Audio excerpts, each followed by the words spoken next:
There's nothing more precious to a man than the laughter of his children echoing through his home. For Jacob Stone, those sounds meant everything, until the day 7 outlaws came to silence them forever.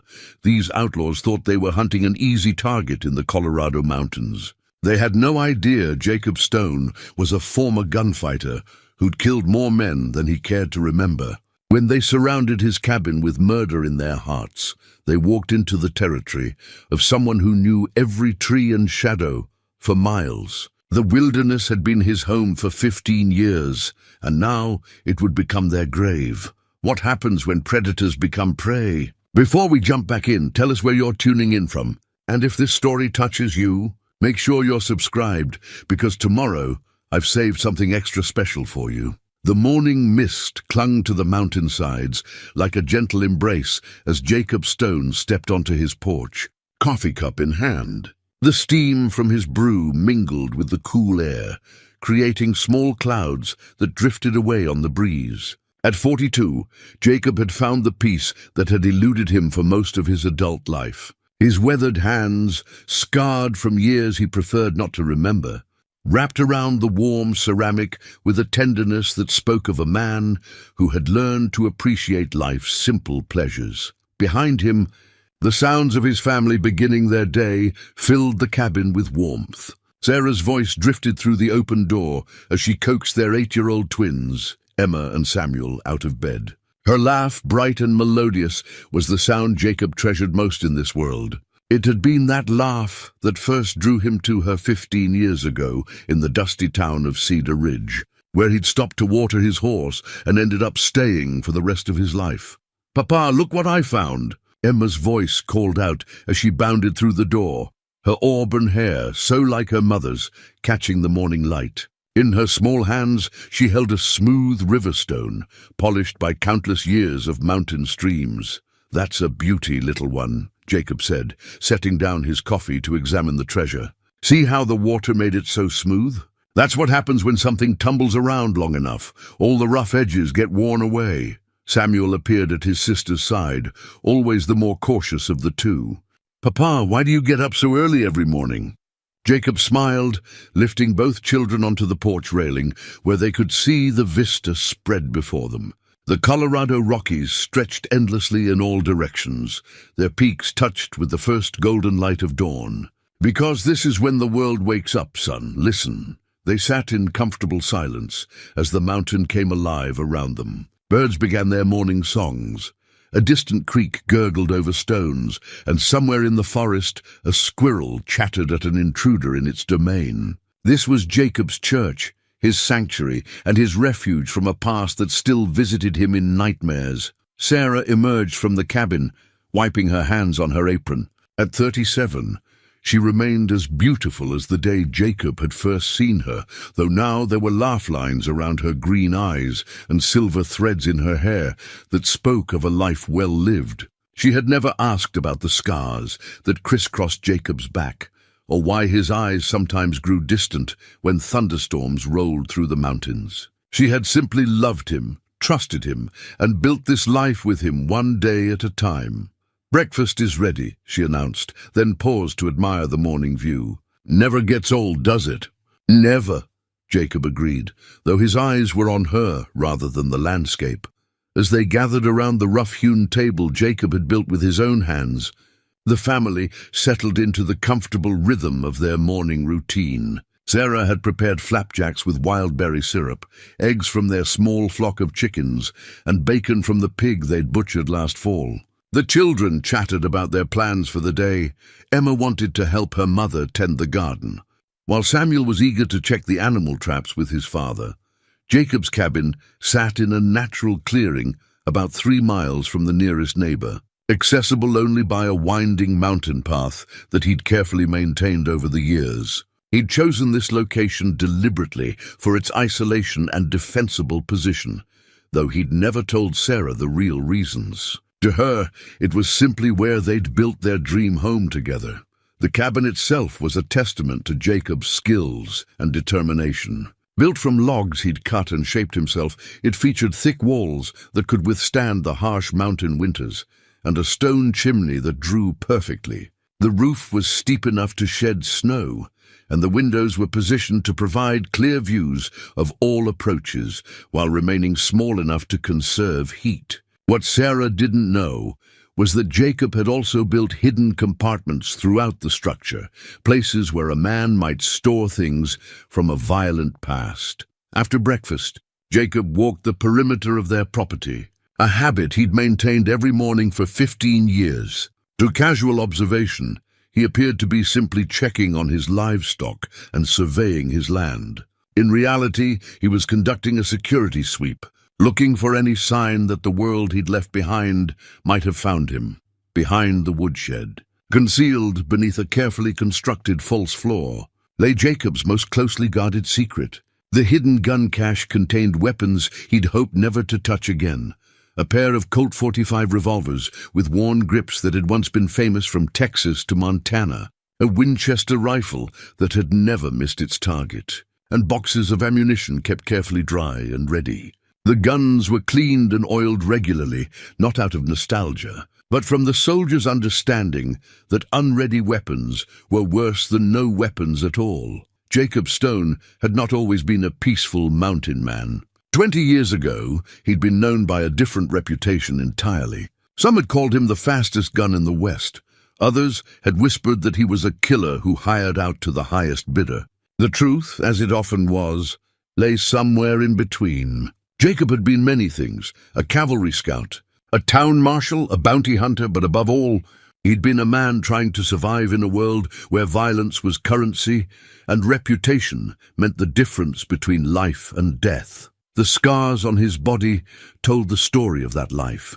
A bullet wound in his left shoulder from a bank robber in Dodge City, a knife scar along his ribs from a card cheat in Tombstone, and a jagged mark on his thigh from an Apache arrow during his cavalry days. Each mark was a reminder of choices made and prices paid, but also of lessons learned about the true cost of violence. It was his younger brother Michael's death that had finally driven Jacob to abandon that life. Michael had been everything Jacob was not: gentle, scholarly, destined for the ministry. When a corrupt sheriff had gunned down Michael in cold blood over a land dispute, Jacob had tracked the man across 3 territories before finding him in a saloon in Durango. The confrontation had been swift and final, but it had also been Jacob's last act as a gunfighter.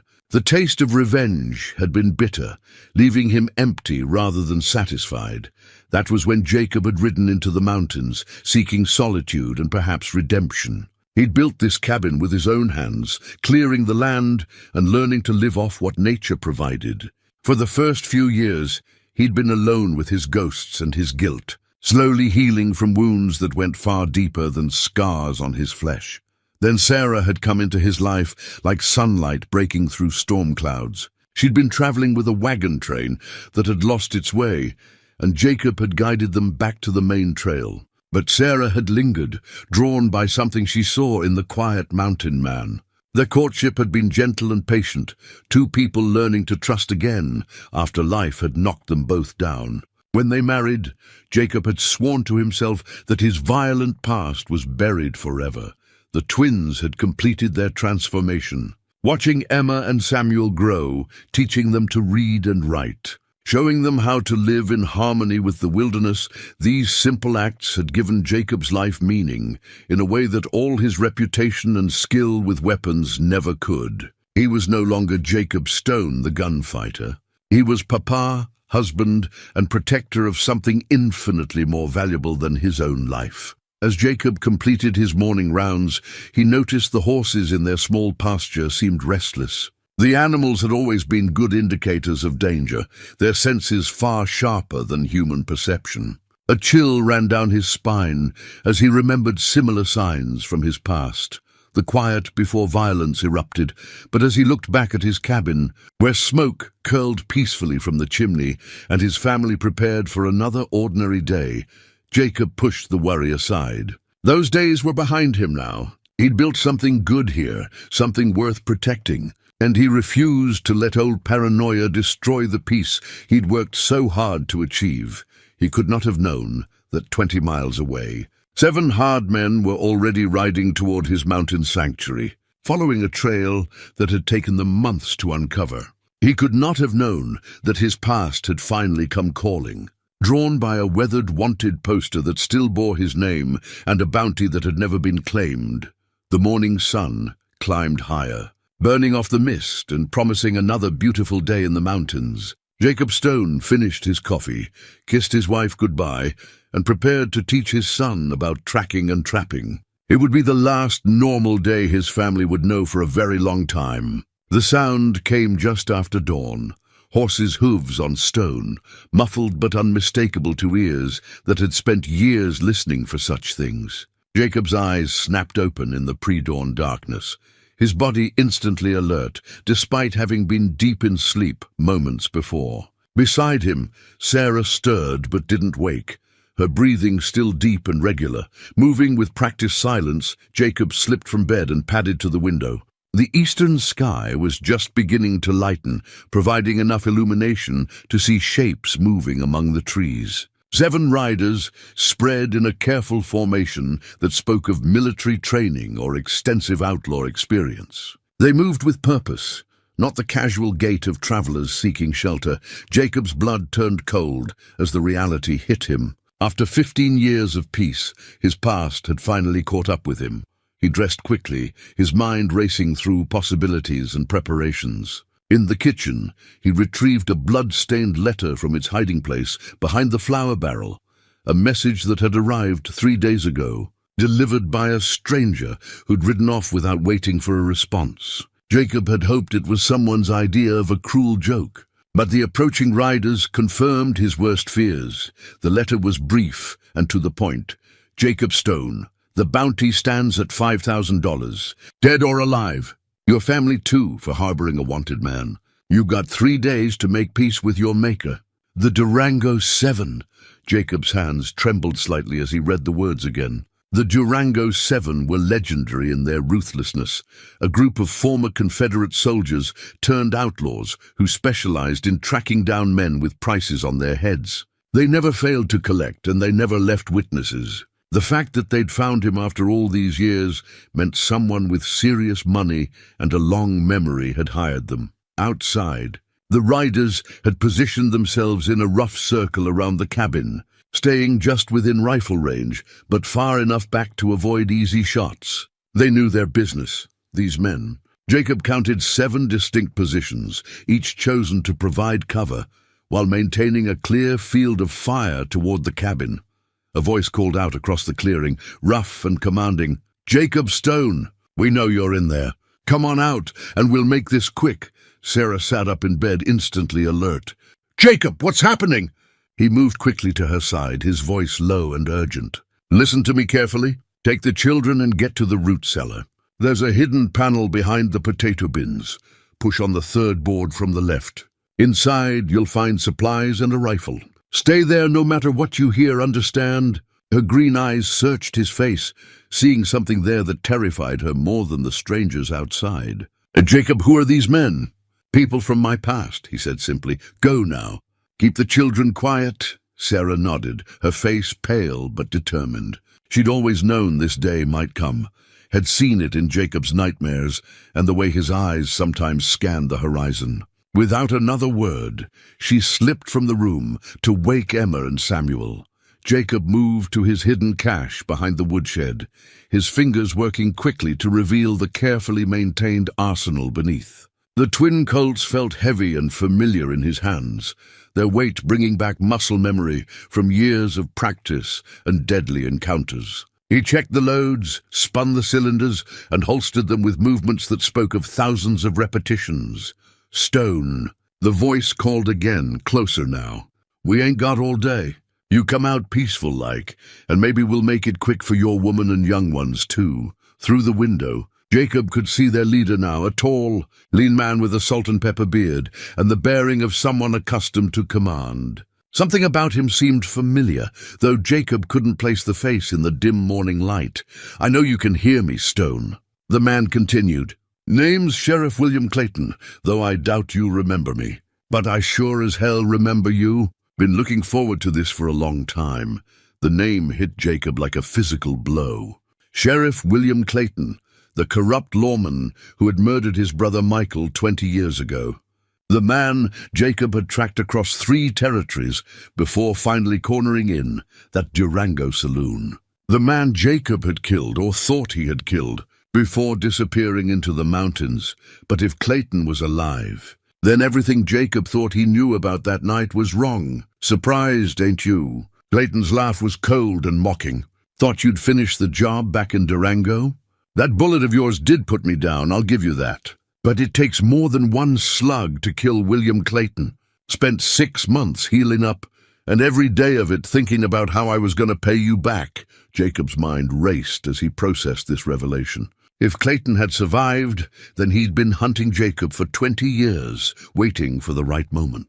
The Durango 7 weren't just bounty hunters. They were Clayton's personal army, assembled for this specific purpose. See, the thing is, Clayton continued, his voice carrying easily across the clearing, I ain't just here for the bounty money, though 5,000 is a tidy sum. No, this is personal, Stone. You killed something in me that night, something I can't get back. So I figure it's only fair I return the favor. From inside the cabin came the muffled sounds of Sarah hurrying the children toward the cellar.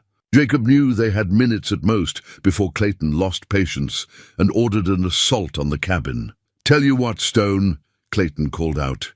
You come on out with your hands visible, and I'll make it quick for you. Clean shot, like what you gave me. But you make us come in after you, and I promise your family's gonna suffer for it. Your little girl's mighty pretty, from what I could see through the window.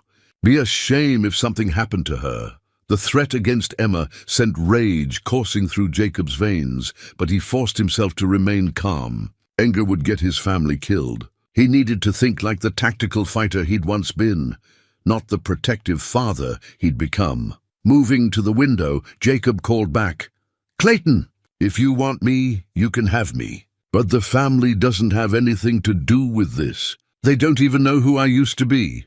Oh, but they do now, don't they? Clayton's amusement was evident in his voice. And besides, Stone, they've been harboring a fugitive. That's a crime in itself. The bounty's clear, dead or alive, and anyone who helps you. Through the window, Jacob could see Clayton more clearly now. The years had aged him, turning his hair grey and carving lines around his eyes. But there was no mistaking the cruel intelligence that had made him so dangerous 20 years ago. The other 6 men positioned around the cabin were younger, harder, with the look of men who killed for money and asked no questions. I'll give you 1 minute to think about it, Stone, Clayton announced. Then we start shooting, and we don't stop until everyone in that cabin is dead. Jacob looked back toward the bedroom, where he could hear Sarah's whispered instructions to the children. They were his whole world, these 3 people who had given his life meaning and purpose. Everything he'd built, everything he'd become, was centered on protecting them.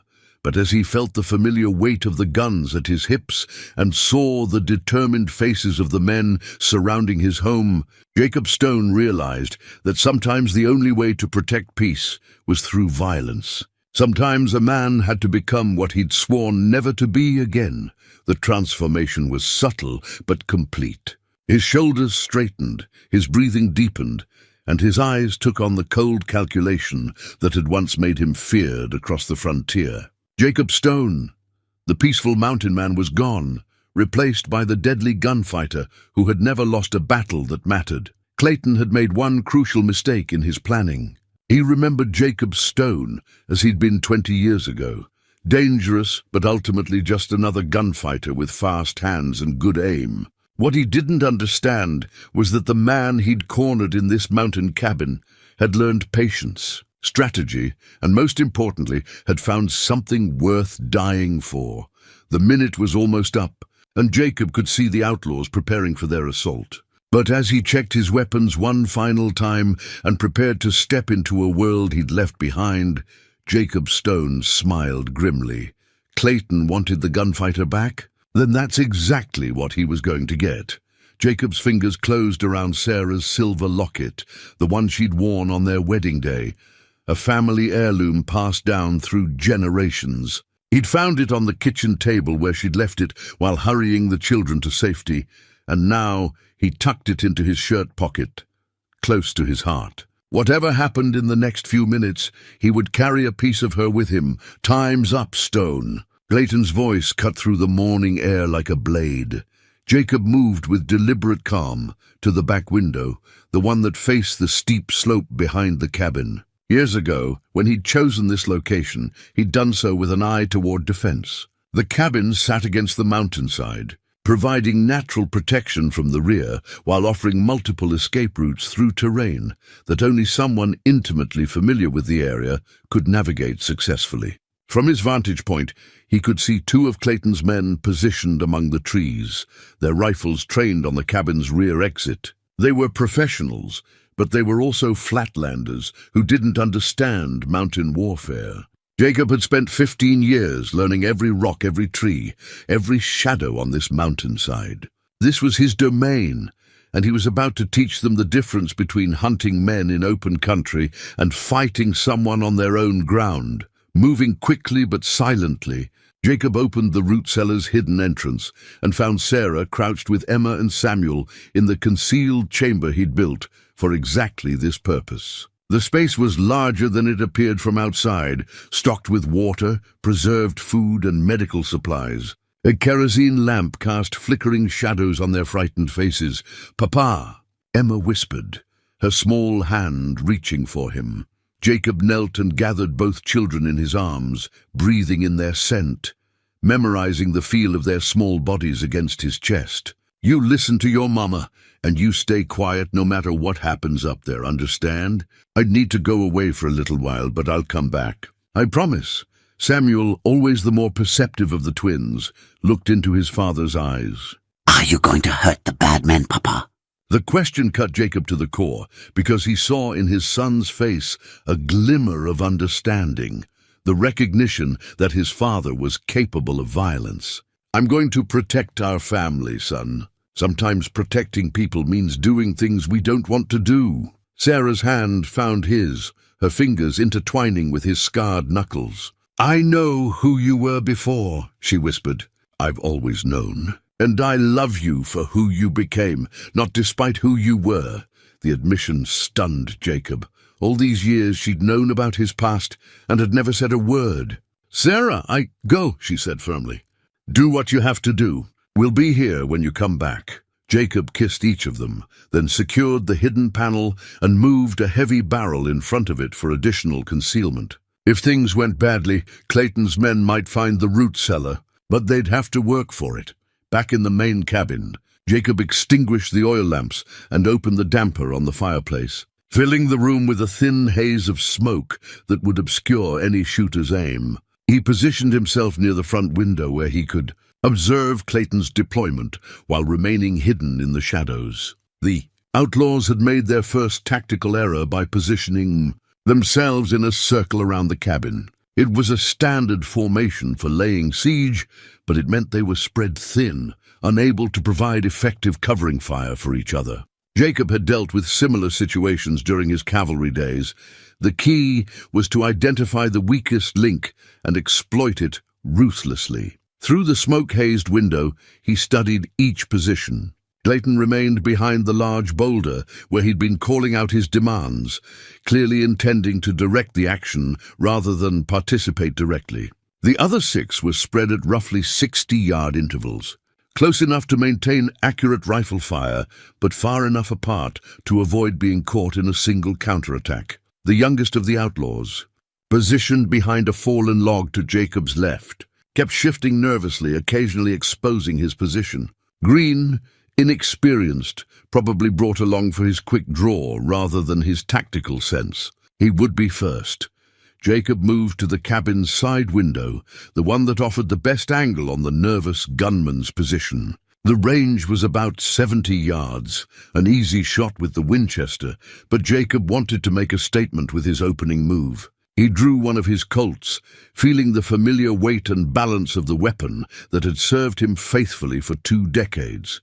The shot came without warning, a single, precise report that echoed off the mountain walls. The young outlaw's hat flew from his head as he dove for better cover, the bullet passing so close to his scalp that it parted his hair. Jacob had deliberately missed, but by inches rather than feet. The message was clear. I can hit what I aim at, and next time I might not be so generous. What the hell?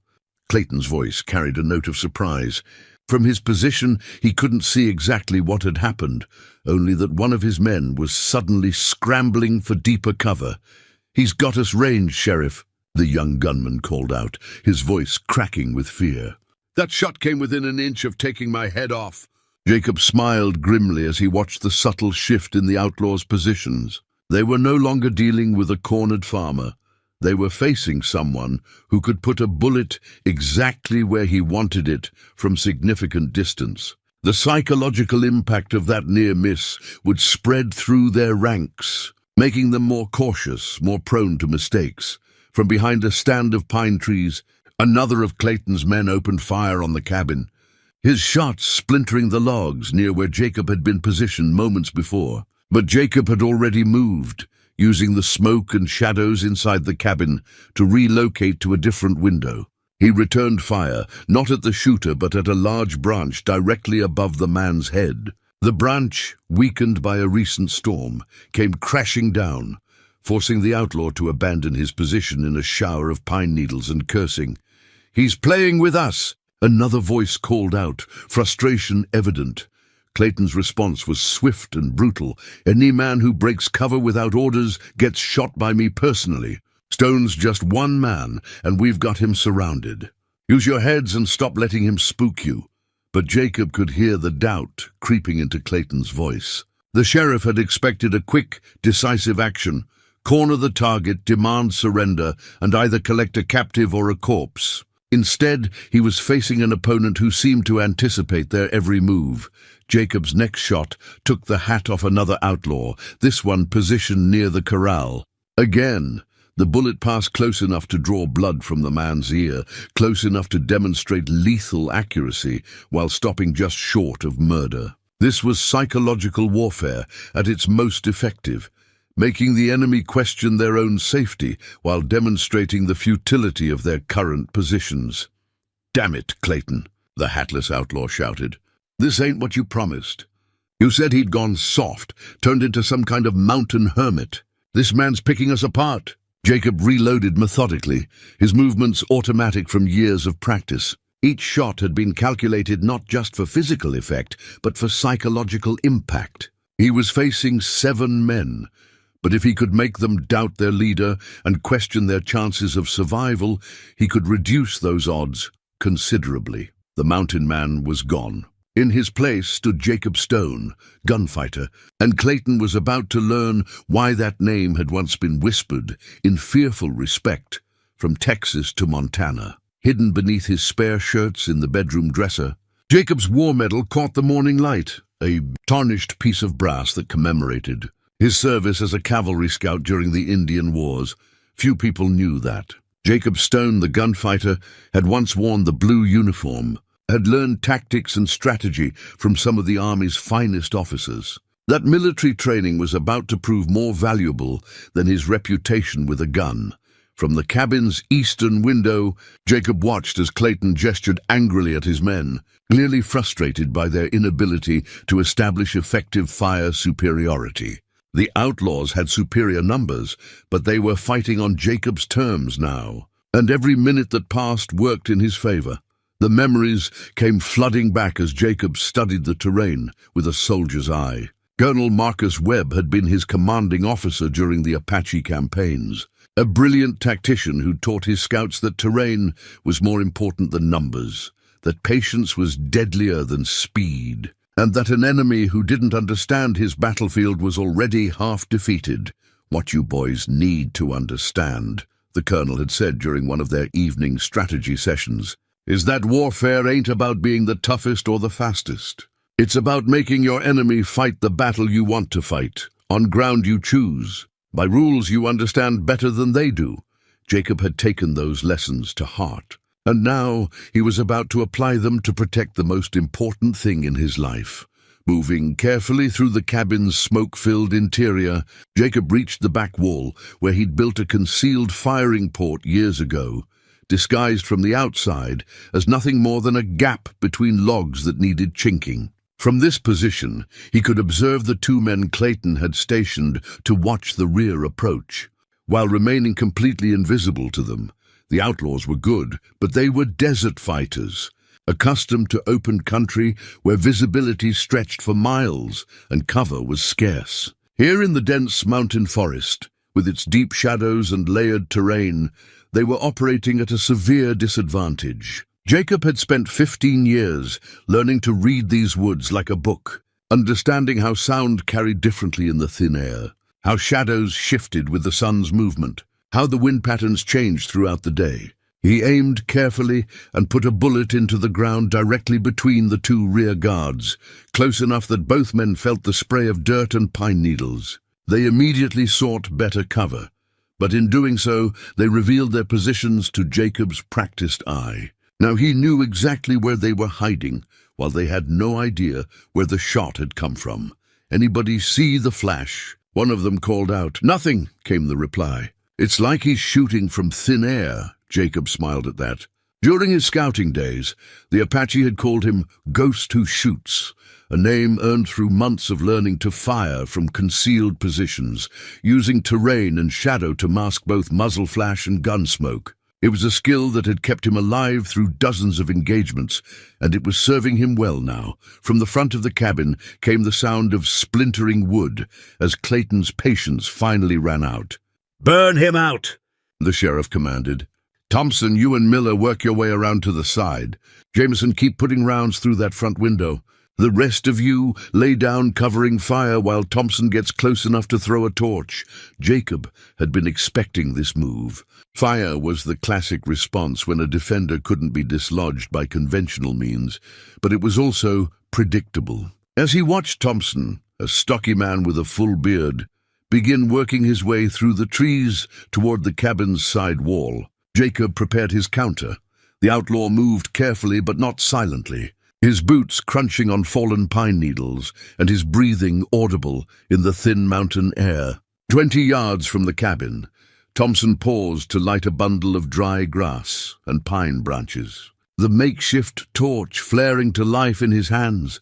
That's when Jacob struck. His shot took Thompson through the shoulder, spinning the man around and sending the flaming torch flying into a patch of snow where it hissed and died. Thompson's scream of pain and surprise echoed off the mountain walls, and Jacob immediately shifted position to avoid the return fire he knew was coming. "Thompson's hit," Miller called out from his position. "Shoulder wound, but he's alive. Get him back here," Clayton ordered, his voice tight with anger. "Johnson, Taylor, you two try the back approach. And this time, don't bunch up like amateurs." Jacob was already moving, using a route through the cabin that he'd planned years ago for exactly this situation. He reached the rear window just as Johnson and Taylor began their approach, moving in a wide arc that they thought would keep them out of his line of sight. But Jacob wasn't just defending the cabin, he was hunting, slipping out through the concealed exit he'd built into the cabin's rear wall. Jacob began working his way through the forest, using skills learned from both his cavalry training and years of observation. He moved like a shadow, placing each foot carefully, using the natural sounds of the mountain to mask his approach. Johnson was the first to die. The outlaw never saw Jacob coming. One moment he was creeping through the undergrowth, rifle ready, eyes scanning the cabin for targets. The next, Jacob's knife, thrown with deadly accuracy from 15 feet away, buried itself in his chest. Johnson dropped without a sound, his weapon clattering uselessly among the pine needles. Taylor heard the noise and turned, bringing his rifle up in a smooth motion that spoke of long practice. He was fast, but Jacob was faster and infinitely more experienced. The Colt appeared in Jacob's hand as if by magic, and his shot took Taylor center mass before the outlaw could complete his turn. 2 down, 5 to go. Jacob retrieved his knife and quickly searched both bodies, finding ammunition and a leather pouch containing what looked like official documents. He pocketed the papers without reading them. There would be time for that later, if he survived. From the direction of the cabin came shouts of confusion and anger as Clayton realized 2 of his men weren't responding to his calls. The psychological pressure was building, and Jacob could hear it in their voices, the growing uncertainty, the beginning of fear, but he also knew that Clayton was too experienced to panic. The corrupt sheriff would regroup, reassess, and come up with a new plan. And that new plan would likely involve more direct action, less patience, and greater risk to Sarah and the children hidden in the cellar. Jacob made his way back toward the cabin, through a route that would bring him out near Clayton's position. It was time to take this fight directly to the man who had started it, to end the threat to his family once and for all. The war medal in his dresser might be tarnished, but the skills it represented were as sharp as ever.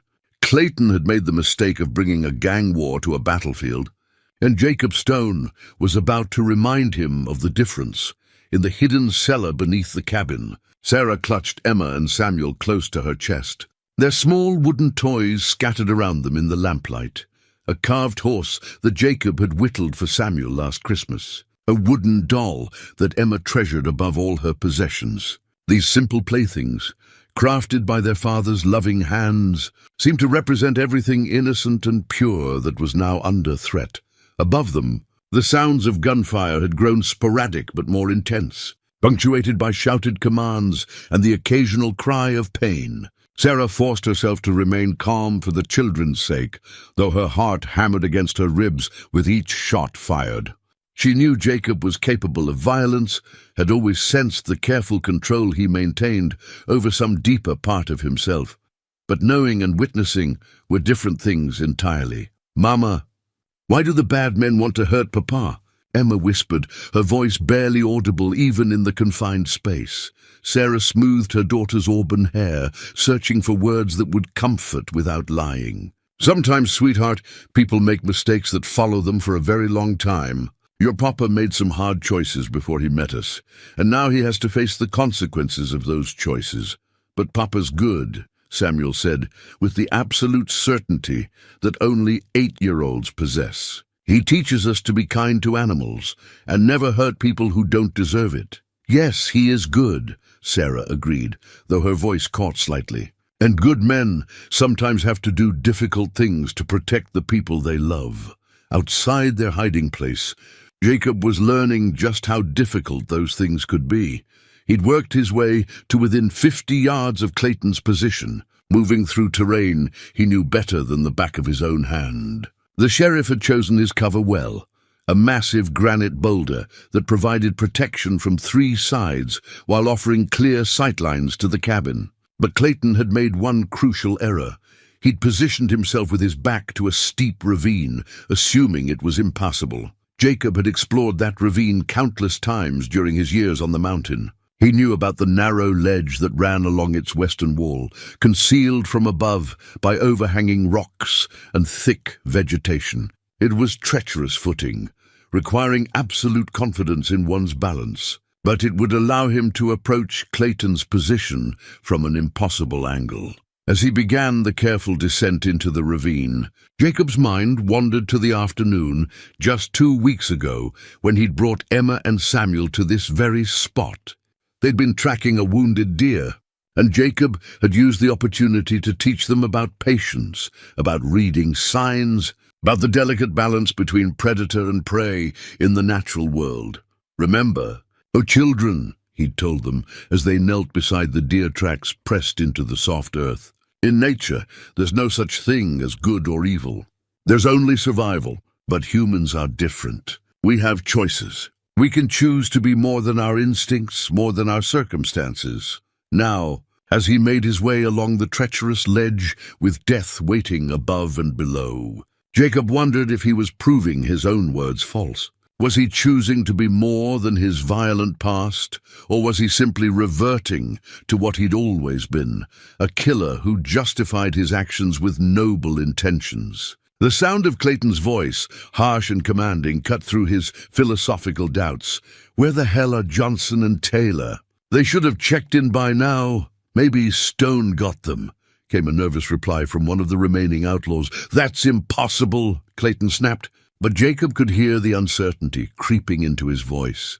"He's pinned down in that cabin. There's no way he could have." Jacob's shot, fired from the impossible angle of the ravine wall, took Clayton's hat clean off his head and embedded itself in the boulder inches from where the sheriff crouched. The psychological impact was devastating. Clayton spun around, searching frantically for the source of the shot. His carefully maintained command presence cracking like ice in spring. "How the hell?"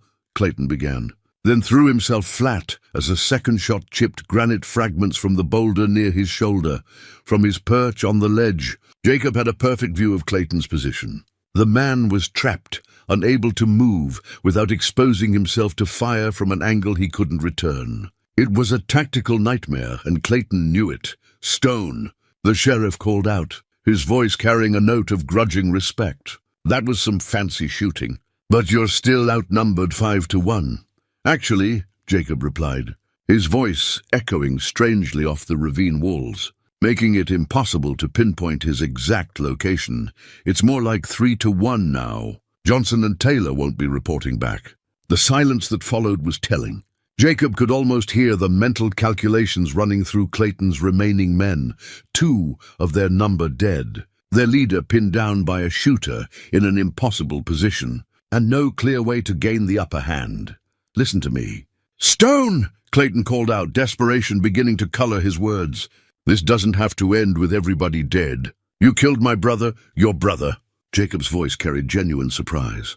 "Clayton, I don't know what lies you've been telling yourself, but I never killed any brother of yours." "Michael Clayton," came the bitter reply. "Young preacher full of high ideals and Christian charity. You gunned him down in cold blood over a land dispute in Cedar Ridge." The words hit Jacob like a physical blow. Michael Clayton, his brother-in-law's surname had been Clayton, not Stone, as Jacob had always assumed. Michael, the gentleman who'd been studying for the ministry, who'd been murdered by a corrupt sheriff over a piece of worthless land. Michael, whose death had driven Jacob to seek revenge and ultimately led him to this mountain sanctuary. "Jesus Christ," Jacob whispered, the pieces finally falling into place. William Clayton wasn't just the corrupt sheriff who'd killed Michael. He was Michael's older brother. The man Jacob had tracked across 3 territories wasn't just a murderer. He was a grieving brother seeking his own form of justice. "Now you understand," Clayton called out, his voice heavy with 20 years of accumulated pain and rage. "Michael wrote to me about you, you know. Said you were courting some local girl. Said you seemed like a good man trying to leave his violent past behind. He was going to stand up for you at your wedding." Jacob closed his eyes, remembering Michael's kindness, his gentle humor, his absolute faith in human redemption. The young preacher had indeed been planning to officiate at Jacob's wedding to Sarah, had spent hours counseling Jacob about leaving his gunfighter days behind. "The night you killed him," Clayton continued, "Michael was coming to warn you. He'd learned that I was planning to arrest you on trumped-up charges, to split the reward money with some of the town council. He was going to help you get away. Start fresh somewhere else." The revelation staggered Jacob. Michael hadn't been an innocent victim caught in a land dispute. He'd been murdered trying to protect Jacob from his own brother's corruption. And Jacob, in his grief and rage, had killed the wrong man's brother while seeking justice for his friend's death. "I didn't know," Jacob said, his voice carrying across the ravine with absolute sincerity.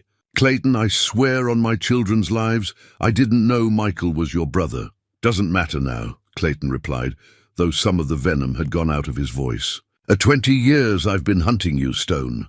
20 years of living with the knowledge that my baby brother died because of your past, because of the enemies you'd made." Jacob understood now why Clayton had survived that night in Durango, why he'd dedicated his life to tracking down one man among all the countless gunfighters in the West. This wasn't just about justice or revenge. It was about a brother's love and a brother's guilt. But understanding didn't change the present situation. Clayton's men were still out there, still intent on killing Jacob's family. Sarah and the children were still huddled in the cellar, waiting for their husband and father to come home. Whatever tragic chain of events had led to this moment, it had to end here. "I'm sorry about Michael," Jacob said, and meant it with every fiber of his being. "He was a good man, probably the best man I've ever known. He didn't deserve what happened to him." "No," Clayton agreed quietly. He didn't, but neither did your family, Stone, and that's what's got me twisted up inside. Michael wouldn't want me to hurt innocent people, especially children. For a moment, Jacob thought he heard the possibility of redemption in Clayton's words. The chance that two grieving brothers might find a way to end this without more bloodshed. But then another voice called out from across the clearing, one of Clayton's remaining men, growing impatient with the prolonged conversation. "Sheriff, we're burning daylight here. You want us to rush the cabin or not?" And just like that, the moment of potential understanding passed. Clayton's voice, when it came again, carried the hard edge of renewed determination. "You boys hold your positions. Stone and I got some unfinished business to settle." Sarah's well-worn recipe book lay open on the kitchen table where she'd left it that morning, its pages yellowed with age and stained with years of loving use. The book had been her grandmother's, filled with handwritten notes about Sunday dinners, holiday treats, and simple family meals that had sustained generations. It represented everything Jacob cherished about the life they'd built together: warmth, tradition, and the quiet satisfaction of caring for those you loved. Now smoke was beginning to seep through the cabin's floorboards as one of Clayton's men had managed to set fire to the woodshed. The flames hadn't reached the main structure yet, but Jacob could smell the acrid scent of burning pine and knew he was running out of time. From his position on the ravine ledge, he could see the outline of the arsonist. A wiry man with a distinctive limp who'd worked his way around to the cabin's blind spot while Jacob had been focused on Clayton. The outlaw was methodically feeding the fire, using Jacob's own carefully stacked firewood to create an inferno that would eventually consume everything. The sight of his home beginning to burn triggered something primal in Jacob's chest. This cabin represented 15 years of labor, love, and dreams. He'd cut every log himself, chinked every gap, installed every window with Sarah working beside him. They'd planned their children's rooms in this space, celebrated their first Christmas here, weathered countless storms within these walls. "Damn it, Clayton," Jacob called out, his voice tight with emotion. "You want to settle this between us, fine, but there's no need to burn down what I've built. My family's got nothing to do with what happened between your brother and me. Your family's got everything to do with it," Clayton replied, though Jacob could hear something that might have been regret in the sheriff's voice. "They've been harboring a fugitive, and the bounty's clear, dead or alive, along with anyone who aided you." Jacob knew Clayton was right about the legal technicalities, but he also sensed the man's growing internal conflict. The sheriff had spent 20 years nurturing his hatred, building it into something that could sustain a life dedicated to revenge. But now, faced with the reality of what that revenge would cost, the lives of innocent children, some part of William Clayton was rebelling against his own plan. Moving carefully along the ledge, Jacob worked his way to a position where he could get a clear shot at the arsonist. The man was completely focused on his task, feeding larger pieces of wood into the growing flames, unaware that death was watching him from an impossible angle. Jacob's shot took the man through the heart, dropping him instantly into his own fire. The dramatic effect wasn't intentional, but Jacob couldn't deny the psychological impact as the remaining outlaws watched one of their own consumed by the flames he'd been tending. "Jesus Christ!" one of them shouted. "Where the hell is he shooting from?" Clayton's voice, when it came, carried a note of professional appreciation despite the circumstances. "Stone, that was some of the finest shooting I've ever seen. But you're still going to die today, and so is your family."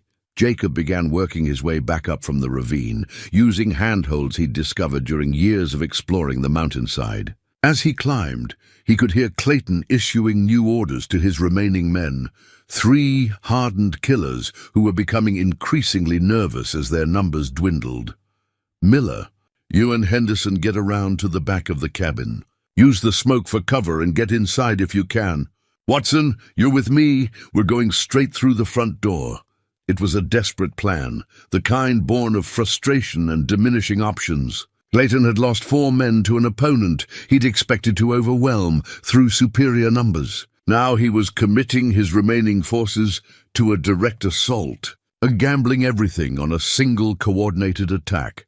Jacob reached the rim of the ravine just as Miller and Henderson began their approach to the cabin's rear. From his elevated position, he had a clear view of both men as they used the thickening smoke to mask their movement. They were good, moving in tactical formation, covering each other's advance, communicating through hand signals rather than voice commands. But Jacob had spent months during his cavalry days learning to fight Apache warriors who could move through terrain like ghosts, who could appear and disappear as if they were part of the landscape itself. These outlaws, skilled as they were, telegraphed their every move to someone with Jacob's experience. His first shot wounded Henderson in the leg, sending the man crashing into the underbrush with a cry of pain and surprise. Miller spun toward the sound of the shot, his rifle ready, but Jacob had already shifted position. The second shot took Miller through the shoulder, spinning him around and causing him to lose his weapon. Both men were down, but not dead, a conscious choice on Jacob's part. He was walking a fine line between protecting his family and preserving what remained of his soul. Every man he killed was someone's son, brother, perhaps father. The fact that they'd come to murder his family didn't erase their humanity entirely. "Fall back," Clayton commanded, his voice carrying clearly across the clearing. "Watson, help me get those men out of there." Jacob could have killed Clayton then. The sheriff broke cover to assist his wounded men, presenting a clear target for several crucial seconds. But something held Jacob back. Some combination of respect for Clayton's loyalty to his men and the growing understanding that this conflict was more complicated than he'd initially realized. Instead, Jacob put a bullet into the ground near Clayton's feet, close enough to spray the sheriff with dirt and pine needles, but far enough away to avoid serious injury. The message was clear. "I could have killed you, but I chose not to." Clayton understood. As he dragged the wounded Henderson to safety, he called out, "I appreciate the courtesy, Stone, but it doesn't change anything. This ends when one of us is dead." Jacob watched from concealment as Clayton and Watson worked to treat their wounded men. The sheriff was down to 2 effective fighters, while Jacob remained unhurt and held the tactical advantage. By any reasonable assessment, Clayton should surrender or withdraw. But Jacob could see in the man's movements, hear in his voice, that surrender wasn't an option. This was personal in a way that transcended tactical considerations. The fire in the woodshed was beginning to spread, and Jacob knew he needed to end this soon. Sarah and the children couldn't remain in the cellar indefinitely. The smoke was probably already seeping into their hiding place, and if the fire reached the cabin's main structure, their concealed chamber could become a death trap. But as Jacob prepared for what he hoped would be the final phase of this deadly confrontation, he found himself thinking not about tactics or strategy, but about Sarah's recipe book lying open on the kitchen table. Those handwritten notes represented generations of women who had created homes, raised families, and passed down the quiet wisdom of domestic life from mother to daughter. Everything in that book, the Sunday pot roast, the Christmas cookies, the simple bread recipe that Sarah used every week, represented a world worth fighting for. A world where children grew up safe, where families gathered around dinner tables, where love was expressed through the simple act of preparing food for those you cherished. Clayton might believe he was seeking justice for his murdered brother, but Jacob knew he was fighting for something even more fundamental. The right to choose peace over violence, love over hatred, hope over despair. The recipe book, with its stained pages and loving annotations, was worth more than all the gunfighter reputations and revenge fantasies in the world, and he would kill every man on this mountain to protect it. The tarnished sheriff's badge gleamed dully in the afternoon sun as Clayton pinned it to his vest, the metal worn smooth by years of handling. It was a badge Jacob had seen before, 20 years ago, in a dusty saloon in Durango, when he'd confronted the corrupt lawman who'd murdered his friend Michael. The badge that should have represented justice, but had instead become a symbol of corruption and violence. But as Jacob watched from his concealed position, something about Clayton's movements triggered a memory that had been buried for 2 decades. The way the man tilted his head when concentrating, the particular gesture he made when adjusting his gun belt, the slight favoring of his left side that spoke of an old wound, the recognition hit Jacob like a thunderbolt. This wasn't William Clayton, the corrupt sheriff he'd shot in Durango. This was Thomas Clayton, William's identical twin brother and Michael's other sibling. The man Jacob had killed 20 years ago had been Thomas's mirror image, which explained why Jacob hadn't immediately recognized the face when the outlaws first surrounded his cabin. The implications cascaded through Jacob's mind as the pieces of a 20-year-old puzzle finally fell into place. Thomas Clayton hadn't been hunting Jacob for revenge over a corrupt sheriff's death. He'd been seeking justice for the murder of 2 brothers, both cut down because of their connection to Jacob Stone. "You're not William," Jacob called out, his voice carrying clearly across the clearing. "You're Thomas, aren't you? William's twin brother." The effect of his words was immediate and devastating. Thomas Clayton went rigid, his hand freezing halfway to his weapon. For a long moment, the only sounds were the crackling of the fire and the labored breathing of the wounded outlaws. "How long have you known?" Thomas asked finally, his voice stripped of its earlier bravado. "Just figured it out," Jacob admitted. "The scar placement was wrong, and you favor your left side differently than William did. Identical twins, but mirror images of each other." Thomas laughed, but there was no humor in it, only 20 years of accumulated pain and rage. "You killed both my brothers, Stone. William in that Durango saloon, and Michael just as surely as if you'd pulled the trigger yourself." The full scope of the tragedy was becoming clear to Jacob. Michael Clayton had been the youngest of 3 brothers, the gentle preacher caught between his corrupt sheriff brother William and his law-abiding twin Thomas. When William had murdered Michael to prevent him from warning Jacob about the planned arrest, it had set in motion a chain of events that would eventually claim all 3 brothers. "Thomas, listen to me," Jacob said, stepping partially into view while keeping the bulk of his body behind cover. "I never meant for any of this to happen.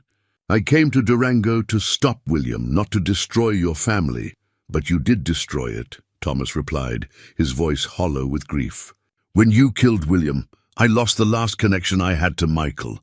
He's buried in Cedar Ridge, and I haven't been able to visit his grave in 20 years because I've been hunting you." Jacob felt the weight of unintended consequences crushing down on him. In seeking justice for Michael's death, he created a cycle of violence that had consumed an entire family. Thomas Clayton had spent 2 decades building a reputation as a relentless bounty hunter, assembling a team of killers, all to avenge brothers who had been dead for 20 years. "The other men," Jacob said, understanding finally dawning. "They're not just hired guns, are they?" Thomas nodded slowly. "Every man who rode with me lost family to violence. Watson's brother was gunned down by claim jumpers. Miller's son was killed in a range war.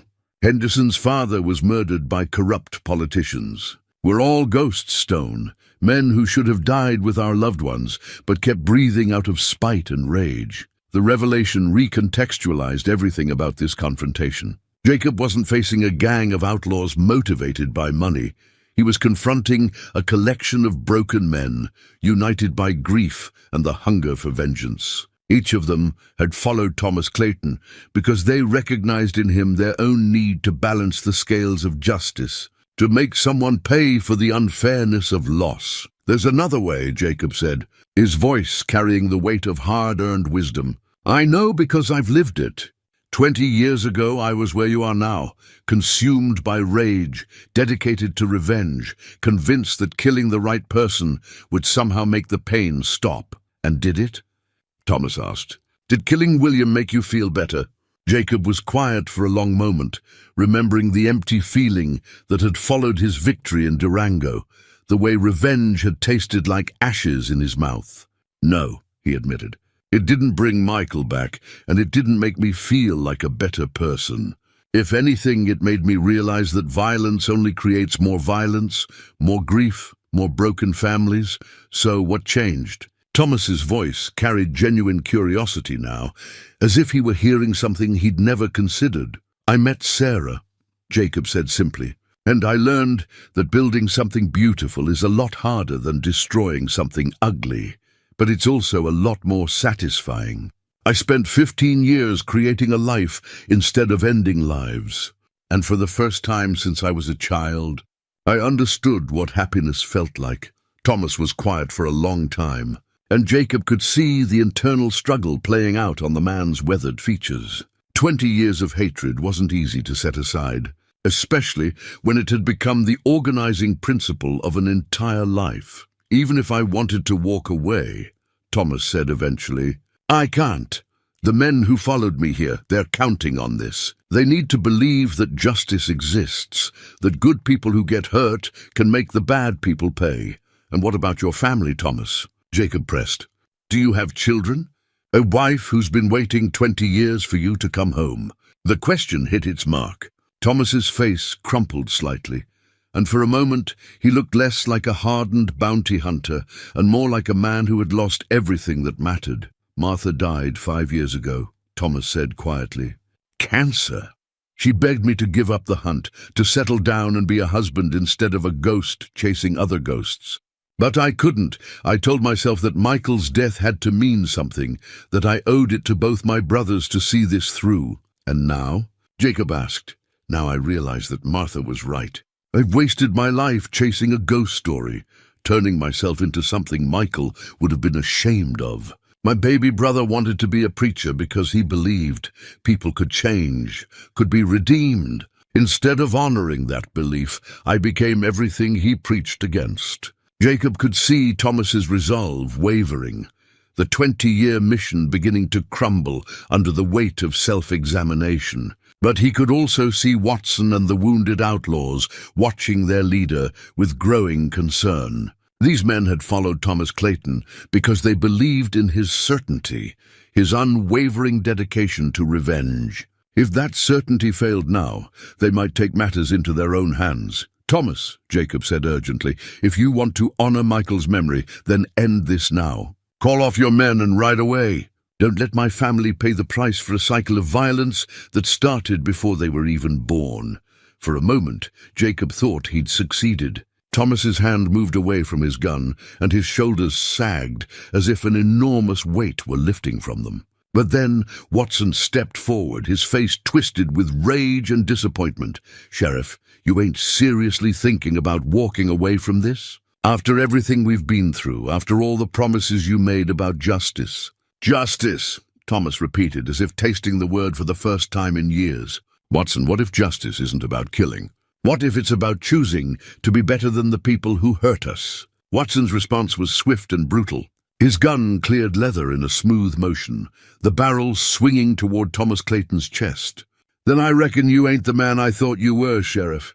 And I reckon this job's gonna get finished with or without you." Jacob's shot took Watson through the shoulder, spoiling his aim and sending his bullet wide of its intended target. But the damage was already done.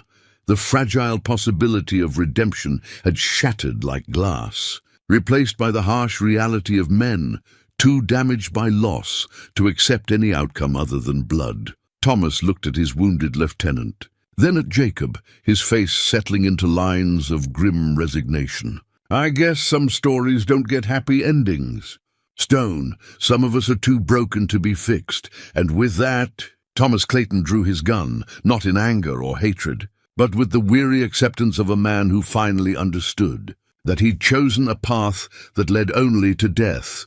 Jacob's fingers found the small silver cross in his shirt pocket, the one he'd carried for 20 years, the one that had belonged to his brother Michael Clayton. He'd taken it from Michael's body that terrible night in Cedar Ridge, intending to return it to the young preacher's family. Instead, it had become Jacob's constant reminder of the cost of violence and the weight of unfinished obligations. Now, as he faced the final confrontation with Thomas Clayton, Jacob understood that this cross represented more than just memory.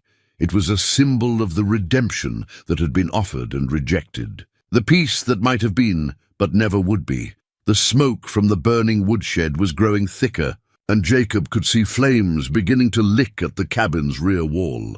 Time was running out in more ways than one. Sarah and the children couldn't remain hidden much longer, and if the fire spread to the main structure, their concealed cellar could become a death trap. But Jacob also sensed that Thomas Clayton had reached some internal tipping point. The revelation about the twin brothers, the conversation about Martha and redemption, Watson's betrayal, all of it had stripped away the careful mythology that had sustained Thomas for 20 years. What remained was a man confronting the wreckage of his choices, and Jacob knew from experience that such moments could go either way. From his position behind the granite boulder, Thomas called out, "Stone, I want to make you a proposition."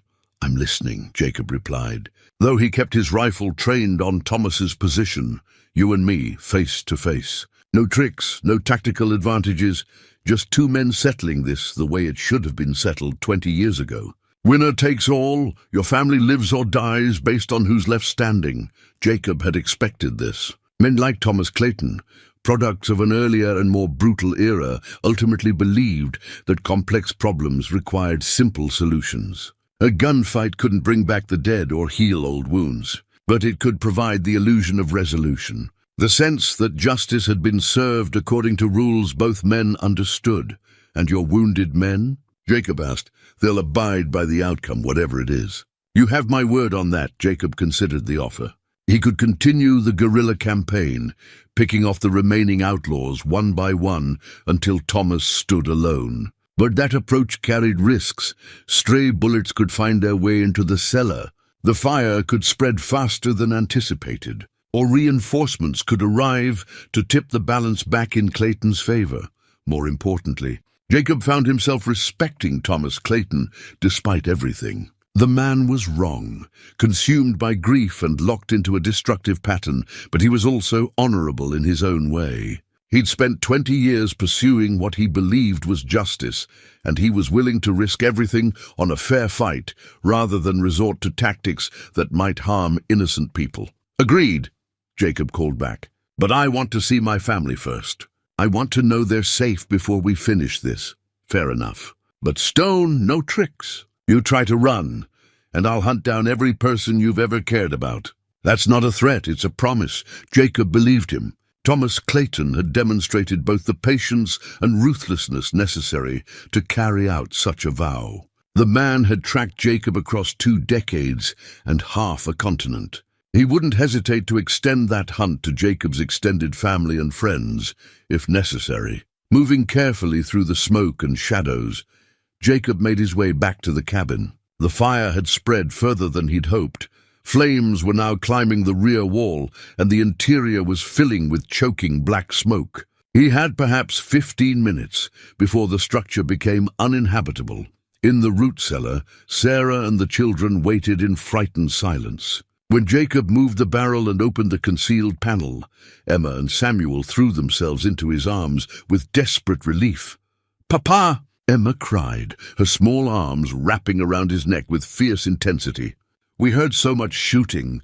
We thought, 'I'm here now, little one,'" Jacob murmured, holding both children close while his eyes met Sarah's over their heads. In her gaze he saw love, fear, understanding, and acceptance all mixed together.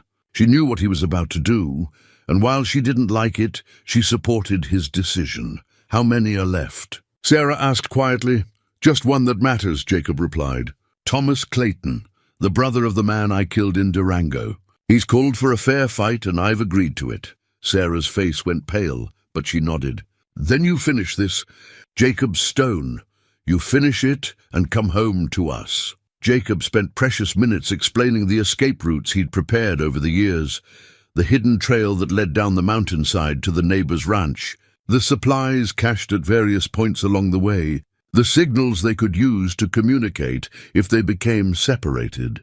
It was information he'd hoped never to share, contingency plans for a day he'd prayed would never come. "If I don't come back," he began. But Sarah cut him off with a fierce kiss. "You come back," she said firmly. "You hear me, Jacob Stone. You come back to us because we need you. Not because you're good with a gun, but because you're good with children's bedtime stories and fixing broken chairs and making us laugh when we're sad. You come back because you're the best man I've ever known, and the world needs more men like you. Not fewer. Jacob held her close, breathing in the scent of her hair, memorizing the feel of her in his arms. 20 years ago, he'd been a man with nothing to lose. Now he had everything to lose, and paradoxically, that made him more dangerous than he'd ever been. I love you, he whispered against her ear. All three of you. Whatever happens out there, remember that everything I did was for love. He kissed the children goodbye, holding them each for a long moment, then helped Sarah secure the hidden panel. The fire would drive them out soon, but hopefully the confrontation with Thomas would be resolved by then. Walking back through the smoke-filled cabin, Jacob paused at the kitchen table where Sarah's recipe book still lay open. On impulse, he tore out a single page, the one containing her grandmother's recipe for apple pie, written in faded ink with notations added by 3 generations of women. He folded the page carefully and placed it next to Michael's cross in his shirt pocket. If he died today, he wanted to carry symbols of both the violence that had shaped his past and the love that had defined his present. The cross represented his failures and regrets. The recipe represented his hopes and dreams. Together, they encompassed the full complexity of a life lived between extremes. Outside, the smoke was clearing slightly, blown away by a mountain wind that carried the scent of pine and approaching rain. Thomas Clayton stood in the center of the clearing, his gun belt adjusted, his hat pulled low over his eyes. He'd positioned himself about 30 yards from the cabin, close enough for accuracy, but far enough to allow for a proper draw. The wounded outlaws had propped themselves against trees and boulders where they could watch the proceedings. Watson, his shoulder bandaged roughly, glared at both men with equal hatred. Henderson and Miller looked like spectators at a grim entertainment, their faces reflecting the fascination that violent men always showed when watching masters of their craft at work. "Stone!" Thomas called out as Jacob emerged from the cabin. "You ready for this?" "As ready as a man can be," Jacob replied, walking slowly toward his position. 20 paces from Thomas he stopped.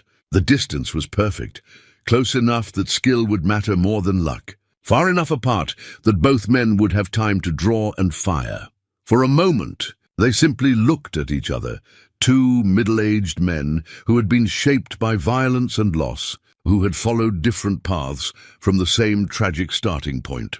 In another world, under different circumstances, they might have been friends. Both understood duty, loyalty, and the weight of keeping promises to the dead. "I want you to know," Thomas said quietly, "I don't hate you, Stone. I understand why you did what you did.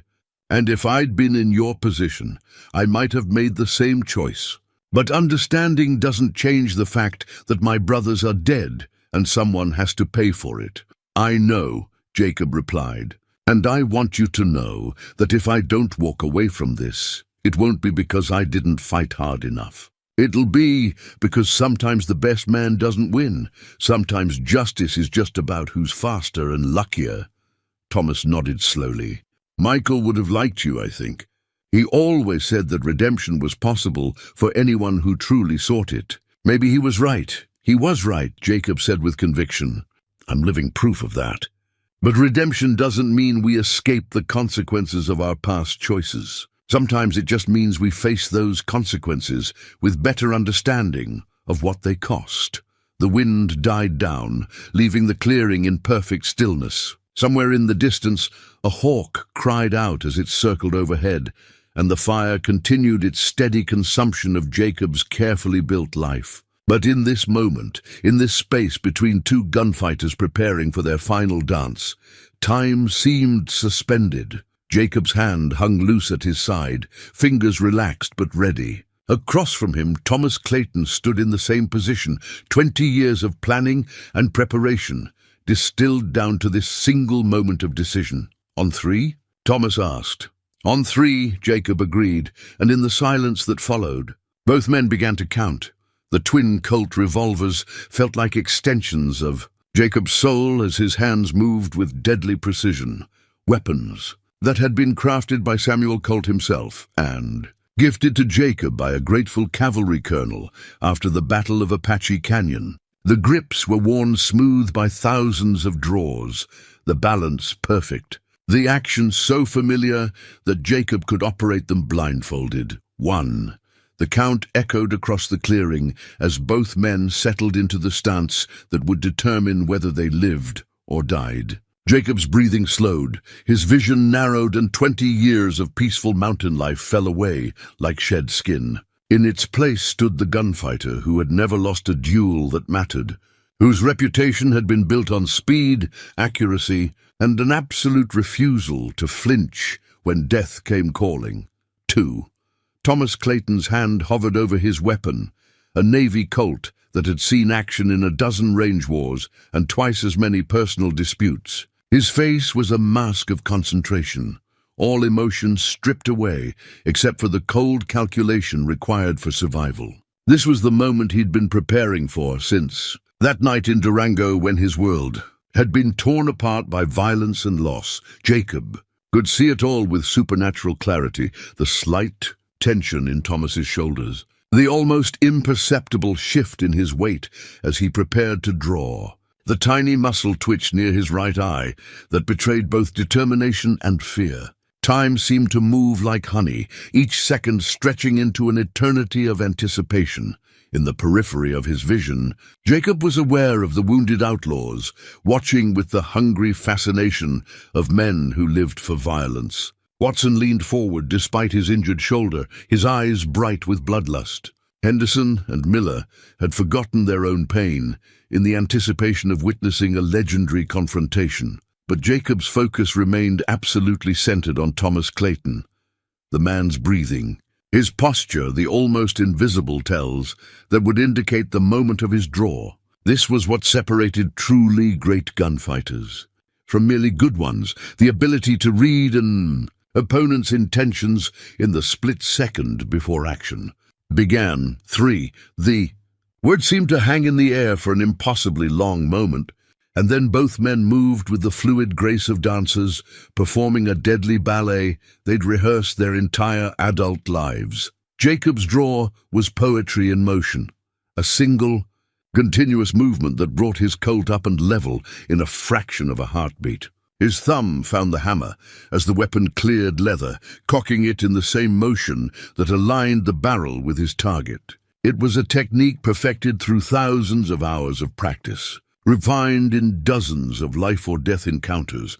But Thomas Clayton was fast too, faster than Jacob had expected, faster than his age and the wounds of 20 hard years should have allowed. His Navy Colt came up smooth and sure, and for a terrifying instant, Jacob realized that his opponent might actually be his equal in speed and skill. The two shots came so close together, they sounded like a single, thunderous report that echoed off the mountain walls and sent birds exploding from the surrounding trees. Smoke billowed from both weapons, and for a moment that stretched like eternity, both men remained standing, their guns still extended, their eyes locked across the 30 yards that separated them. Then Thomas Clayton's knees buckled. Jacob's bullet had taken him center mass, just below the breastbone, a killing shot placed with surgical precision. Thomas looked down at the spreading crimson stain on his shirt with something that might have been surprise, then raised his eyes to meet Jacob's gaze. "Good shooting," Thomas said, his voice already growing weak as his life bled out into the Colorado dirt. "Michael would have been proud to call you friend." Jacob felt the burn along his left ribs where Thomas's bullet had creased him, close enough to draw. Blood but far enough from vital organs to leave him standing. An inch to the right, and the outcome would have been very different. Thomas Clayton had been every bit as good as his reputation suggested. He'd simply been unlucky.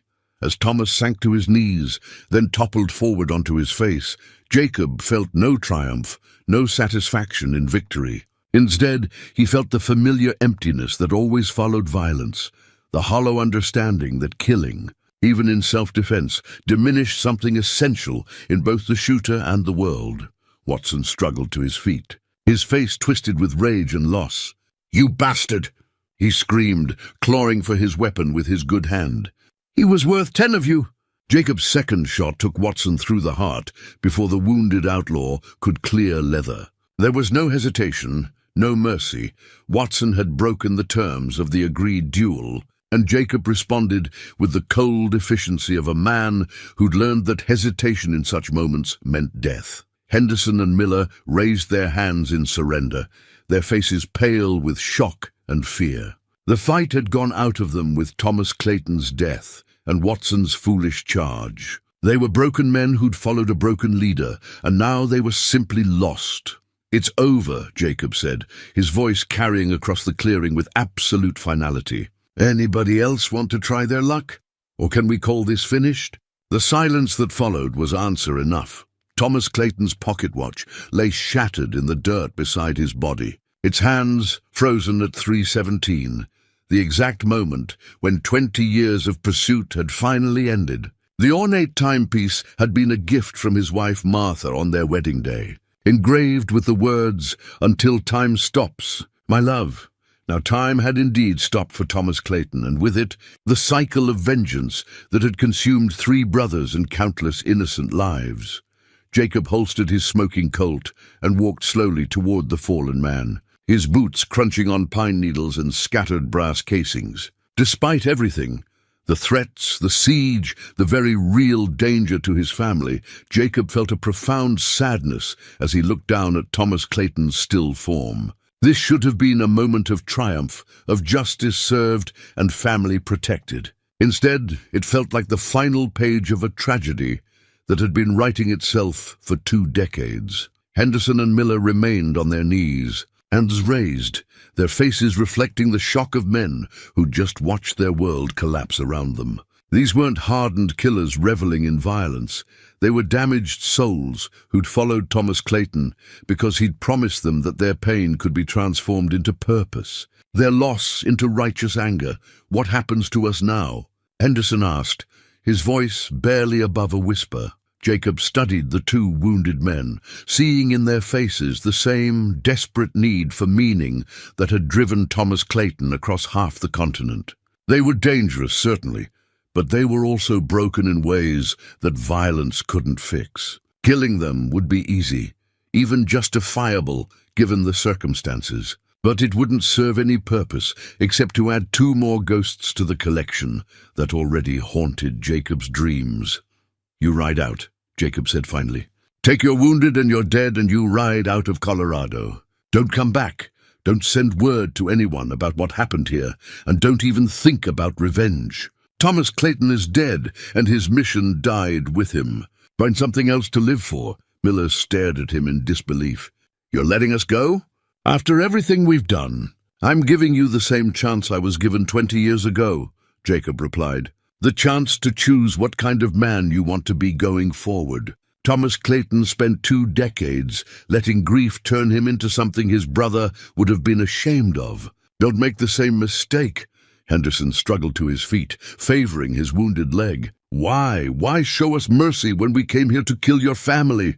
Jacob looked back toward the cabin, where smoke was still rising from the smoldering remains of his woodshed. His family was hidden below, waiting for word that they were safe. Everything he'd built, everything he cherished, had been at risk because of choices he'd made as a young man. But somehow, through luck or skill or divine intervention, they'd survived because someone showed me mercy once, Jacob said. A woman named Sarah, who could have turned away from a man with blood on his hands and ghosts in his past. Instead, she chose to love me, to help me build something beautiful instead of destroying something ugly. Maybe you'll be lucky enough to find someone who'll do the same for you. The 2 outlaws began the grim task of loading their dead onto horses, Thomas Clayton's body wrapped in his own coat, Watson's corpse secured across his saddle like a bundle of supplies. They worked in silence, their movements reflecting both physical pain and the deeper anguish of men whose purpose had been stripped away in a single moment of violence. As they prepared to leave, Henderson paused beside his horse and looked back at Jacob. "For what it's worth, Stone, Thomas wasn't wrong about you. You are dangerous, But maybe he was wrong about what kind of dangerous you are.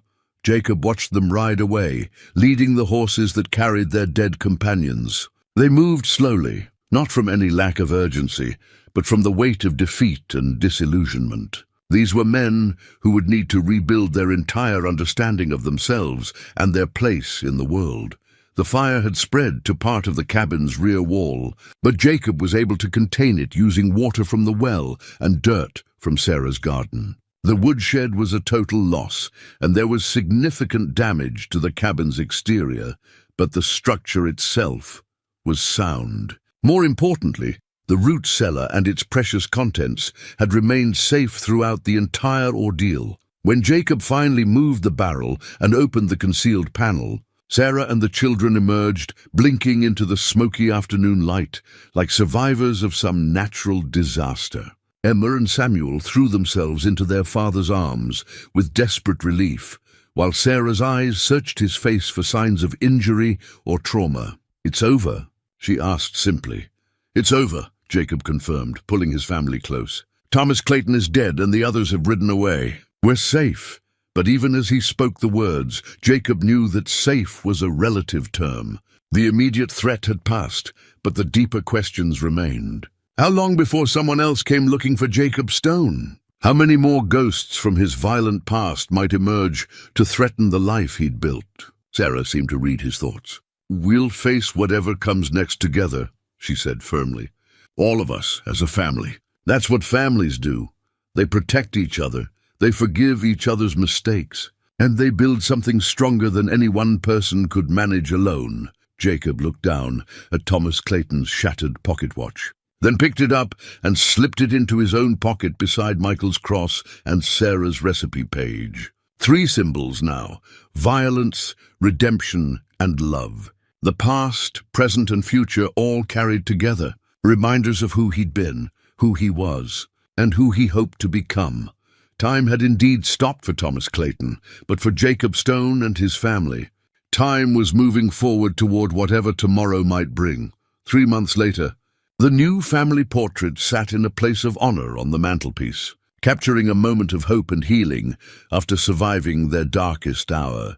The photographer from Cedar Ridge had made the long journey up the mountain to document the Stone family in front of their rebuilt cabin, and the resulting image showed 4 people who had been tested by violence but emerged stronger in their bonds to each other. Jacob stood behind Sarah's chair, his hands resting gently on her shoulders, while Emma and Samuel flanked their parents with the easy confidence of children who knew they were unconditionally loved. The formal pose couldn't quite capture the depth of what they'd endured together, but it served as a testament to survival, to the choice to build rather than destroy, to love rather than hate. The cabin itself bore the scars of that terrible day: new logs where fire had damaged the original structure, a rebuilt woodshed that stood slightly apart from the main building, windows that had been carefully replaced after being shattered by gunfire. But these repairs had been accomplished with help from neighbors who'd learned about the siege and arrived to assist in the rebuilding process. Word had spread through the mountain. Communities about Jacob Stone's stand against the Durango. 7. The story had grown in the telling, as such stories always did, but the essential truth remained. A peaceful man had been forced to defend his family against overwhelming odds, and had done so with both skill and restraint. Rather than being shunned as a dangerous gunfighter, Jacob found himself respected as a man who'd fought only when fighting was necessary and had shown mercy when mercy was possible. The surviving members of Thomas Clayton's gang had kept their word about disappearing. There had been no attempts at revenge, no messages from friends or associates seeking to continue the vendetta. Henderson and Miller had simply vanished into the vastness of the American frontier, carrying their wounds and their disillusionment with them. Jacob had used the quiet months of rebuilding to tell Sarah and the children about his past. Not the sanitized version he'd shared before, but the full truth about Jacob Stone, the gunfighter. He'd explained about Michael Clayton and the tragic misunderstandings that had led to 20 years of pursuit. He'd described the choices he'd made as a young man and the prices he'd paid for those choices. Emma and Samuel had listened with the wide-eyed fascination that children always showed for their parents. Adventures.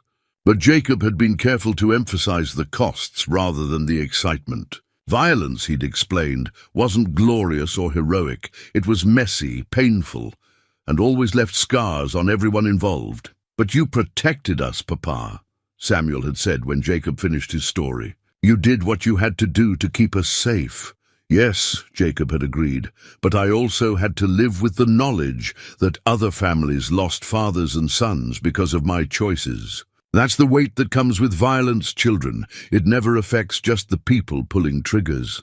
Sarah had been his anchor throughout the process of confession and healing. She'd listened without judgment, asked questions without accusation, and had ultimately reinforced what Jacob was beginning to understand about himself, that a man could acknowledge his violent past without being defined by it. That redemption was possible for anyone willing to do the hard work of becoming better.